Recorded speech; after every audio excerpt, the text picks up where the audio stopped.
बहुत सामान्य सी बातें हैं।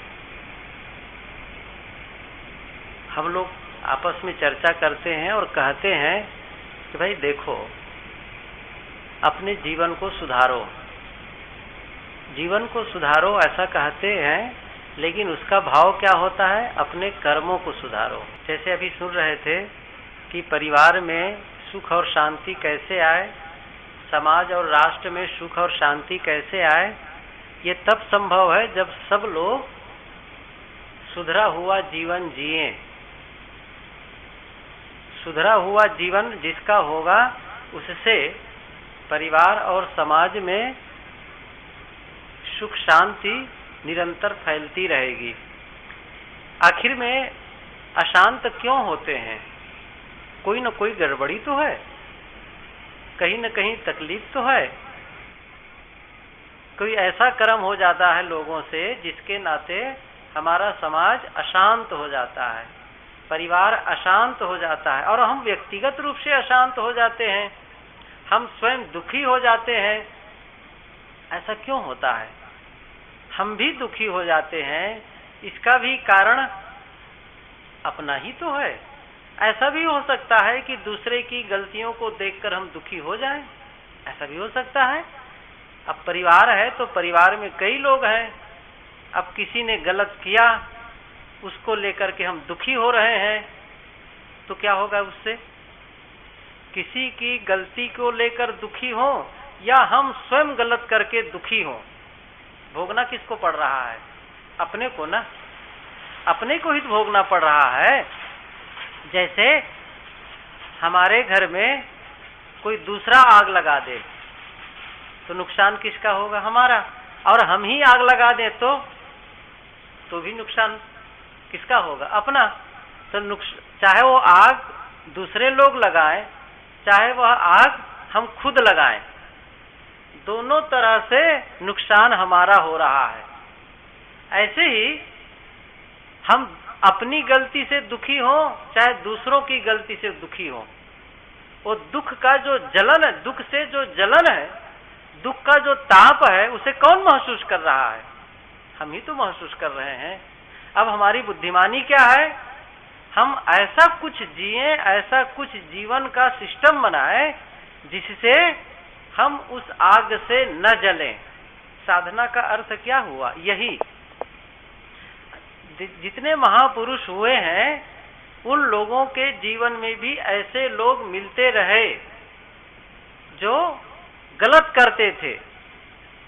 यदि वे अपने आप को न संभाल पाते तो फिर वो ऊंचाई में उड़ भी नहीं सकते थे। उनको गलत कहने वाले थे, उनको सताने वाले थे, फिर भी वो अपने आप को बचा के रखे, अपनी सुरक्षा किए वो लोग। तो हमें भी चाहिए कि हम ऐसा कुछ काम करें जिससे हमारी सुरक्षा बनी रहे। इसी दौरान पर कहा जाता है कि हम अपने कर्मों को सुधारें, कर्मों को सुधारें, क्योंकि हमारा जीवन किससे बिगड़ता है? हमारा जीवन किससे बिगड़ता है और किससे बनता है? एक प्रश्न है छोटा सा। हमारा जीवन किससे बिगड़ता है और किससे सुधरता और बनता है? तब एक ही उत्तर होगा, कर्मों से। कर्मों से जीवन अच्छा होता है और कर्मों से ही जीवन खराब हो जाता है। इसका अर्थ यही हुआ, अच्छे कर्मों से जीवन अच्छा होता है और गलत कर्मों से जीवन खराब हो जाता है। जैसे मैं एक और उदाहरण बताऊं आप लोगों को। कुछ लोगों को कहा जाता है वो बहुत खराब आदमी है, कुछ लोगों के लिए कहा जाता है बहुत अच्छा आदमी है। इसका क्या अर्थ हुआ? कोई अच्छा आदमी है, इसका मतलब क्या हो गया? उसके पास 2 आंखें के बदले 3 आंखें हो गई है। और जिसके 2 पैर, सब लोगों के 2 पैर हैं, बहुत अच्छा आदमी है, उसके 4 पैर हो गए हैं। ऐसा नहीं होता ना। और किसी को कहा गया बहुत अच्छा आदमी है, क्यों अच्छा आदमी? क्योंकि उसके 4 हाथ हो गए हैं। ऐसा नहीं देखा जाता है। और जिसको खराब कहा गया, जिसको खराब कहा जा रहा है, क्या उसकी आंखें नहीं होती हैं? उसके पैर नहीं होते हैं? हाथ नहीं होते हैं? क्या वो दिखने में खराब लगता है? ऐसा नहीं है। अच्छा और बुरा आप शरीर से नहीं कहते हैं। अच्छा आदमी उसके शरीर के आधार पर नहीं कहते हैं इसका मतलब है अच्छा आदमी का मतलब है अच्छा स्वभाव वाला आदमी, और खराब आदमी का मतलब क्या है? खराब स्वभाव वाला आदमी। जिसका स्वभाव खराब होता है उसको कहते हैं बहुत खराब आदमी। वो आदमी तो ठीक है लेकिन उसका स्वभाव खराब है। तो अब हमें परिवर्तन कहाँ करना है? परिवर्तन करना है अपने स्वभाव में। और वो कहाँ है? वो आपका स्वभाव कहाँ है? आपके भीतर है ना। किसी का भी स्वभाव कहाँ होगा? उसके अंदर होगा। पानी शीतल है, वो कहाँ है? पानी में है।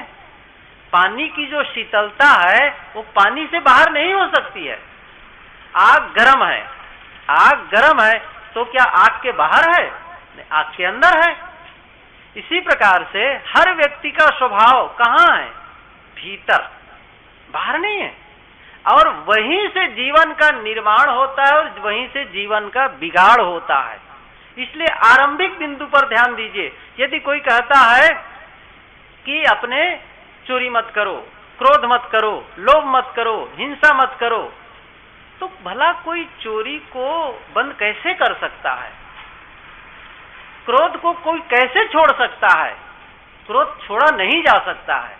आप कहेंगे ये तो यही तो रात दिन कहा जा रहा है। मैं भी यही कहता हूं कि क्रोध छोड़ना चाहिए, लेकिन क्रोध जहां से पैदा हो रहा है हमें वहां सुधार हम यदि नहीं करते हैं तो बाहर क्रोध को प्रकट जो होगा हम सुधार उसको नहीं कर सकते हैं। क्रोध कहां प्रकट हो रहा है? सबसे पहले प्रकट कहां होता है इसको देखें। आरंभ कहां है? आप अच्छी फसल चाहते हैं तो फिर आप क्या करते हैं? बीज की दुकान में जाते हैं, कहें भाई नए वैरायटी का बीज दो। बिल्कुल आप क्या कहते हैं? जो बिल्कुल नया बीज आया है, नया प्रोडक्शन है और जिससे ज्यादा से ज्यादा उत्पादन हो। अब आप बहुत बहुत पुराना बीज है उसको लेकर के आप बो रहे हैं, तब आप कहेंगे, अब तब कहेंगे अच्छी फसल आए। ऐसा तो नहीं होगा ना, नहीं होगा। आप कीमती कपड़ा खरीदते हैं तो कीमती कपड़ा कहां से शुरू हुआ है? दुकान से? दुकान से नहीं, मिल से, फैक्ट्री से। और फैक्ट्री के पहले जो धागा बुना गया है ना वहीं से, वो स्पेशल ढंग से उसका धागे का निर्माण हुआ है। वो क्वालिटी ही अलग है, बिल्कुल अलग चीज है। तो उसकी शुरुआत वहीं से हो गई, कीमती, हर चीज कीमती शुरू हो गई वहीं से। इसलिए हमको शुरुआत कहां से है? और उस बिंदु को नहीं बदलेंगे और ऊपर से हम ठीक करते जाएंगे तो वैसा ही होगा जैसे आपके घर में कोई आदमी जाए और कहे भाई देखो घर में बड़ी दुर्गंधी आ रही है, बहुत बदबू है। तो कहा कि अच्छा बदबू कहां से आ रहा है?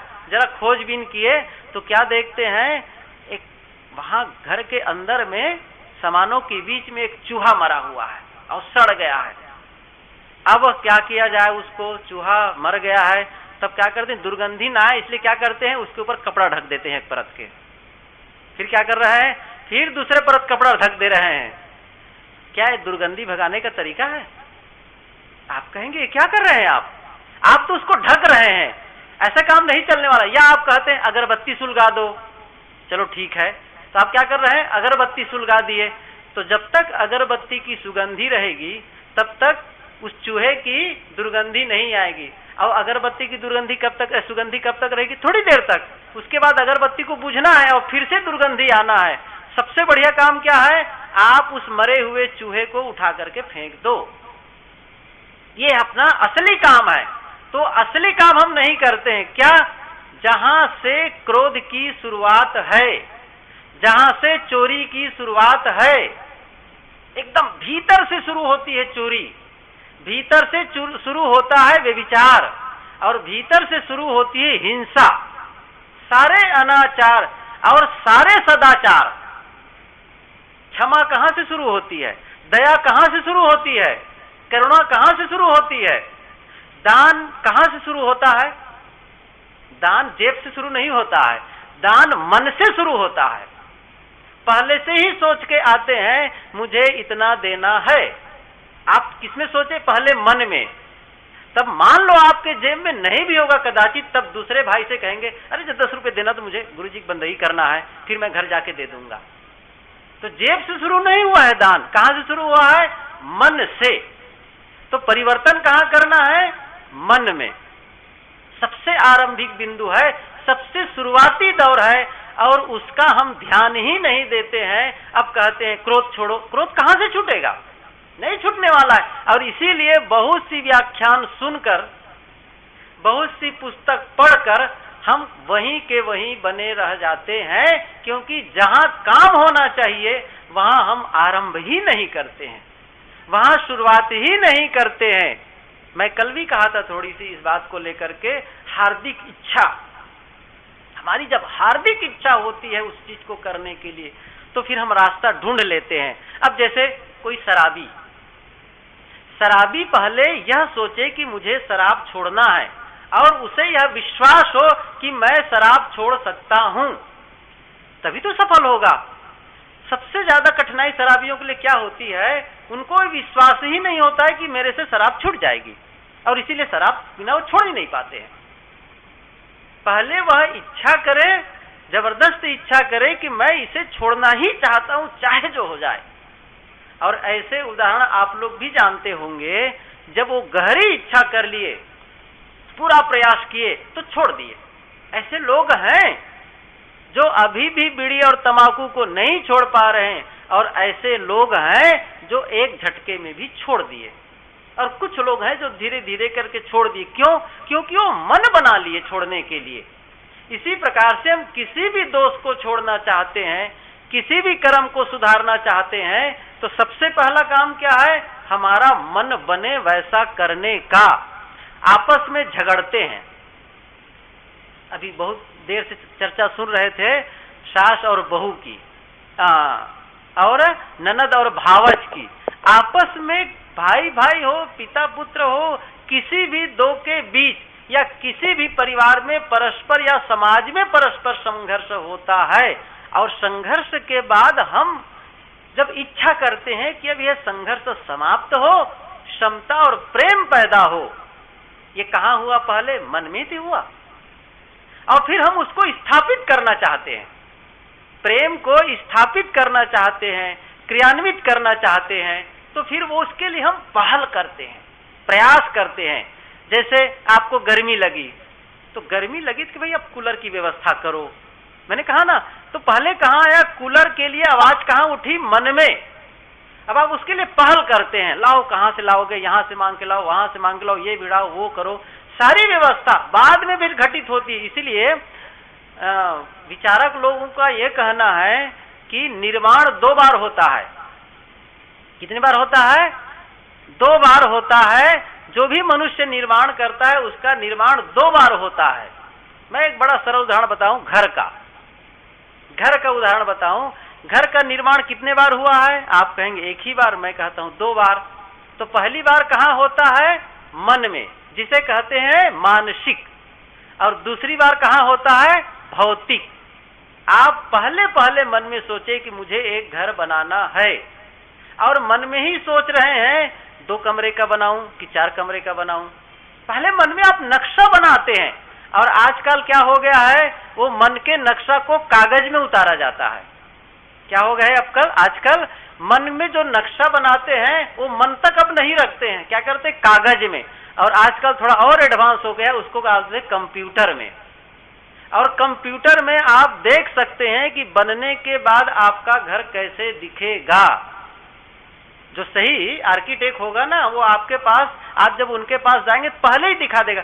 अभी न तो ईंट गिरी है, न बालू गिरा है, न सीमेंट गिरी है, कुछ नहीं अभी आपके पास में, लेकिन मन में एक नक्शा तैयार हो गया, ऐसा घर, तो निर्माण हो गया ना। अभी आपके पास अवसर क्या है? आप उसके दरवाजे को पूरब से पश्चिम भी कर सकते हैं ना। लेकिन जब बन जाए तब आपका खर्चा बहुत बढ़ जाएगा। अच्छा क्या है, आप मन में ही करेक्ट कर ले। आप जैसा जीवन जीना चाहते हैं, आप जैसा भी अपना निर्माण करना चाहते हैं, उसका पहले आप मन में नक्शा बना लें। पहला भौतिक निर्माण कर लीजिए। तो मैं क्या कह रहा था, किसी भी, चाहे वो क्रोध की बात हो, चाहे वो चोरी की बात हो, चाहे वो विचार की बात हो, चाहे वो शराब पीने की बात हो, या फिर आपस में झगड़े को समाप्त करने की बात हो, तो वो नक्शा कैसे बनाना है? पहले कि मैं ऐसा चाहता हूं, अभी संघर्ष है, लेकिन संघर्ष समाप्ति के बाद क्या स्थिति आएगी?